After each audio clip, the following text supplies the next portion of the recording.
Hi, my name is Greg, and welcome to this edition of Making the Best of ALS, where we bring you information in the fight to find a cure for this crippling and fatal disease. Most popularly known as Lou Gehrig's disease, ALS involves a gradual loss of motor control leading to eventual paralysis and death. Amyotrophic lateral sclerosis, the scientific name for this disease, is affecting the human population at a rate of 15 people per day, and as of now, no cure is in sight.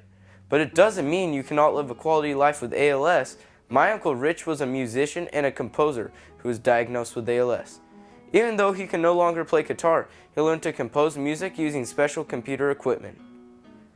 Scientist Stephen Hawking and former NFL star Steve Gleason are two examples of famous people who had this disease. Stephen Hawking is one of the world's most famous theoretical physicists. He was diagnosed with ALS at the age of 21 when his doctor told him that he wouldn't see his 25th birthday. He has since survived with ALS for over 5 decades, and at 75 he still writes books and produces television to this day. Despite having ALS, Stephen is quoted as saying, "Intelligence is the ability to adapt to change," and he is adapting himself for space. Hawking has dreamed of going to space since he was a child, and he hopes to make it there one day very soon. In January 2011, Steve Gleason was diagnosed with ALS. Steve is a former NFL football player for the New Orleans Saints, and Steve is most famous for the block punt at the game reopening the Louisiana Superdome after Hurricane Katrina devastated that city.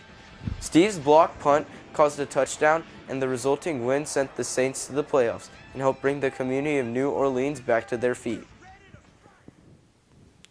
But once Steve was diagnosed with ALS, it may have ended his football career, but it wasn't going to end his life. Steve also documents his life adventures for people with muscular diseases, and he recently got into producing documentaries.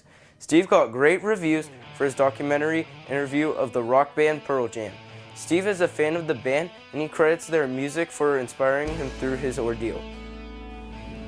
Steve is committed to living the best life possible, and he will keep showing others that you can choose to live your life to the fullest, even with ALS.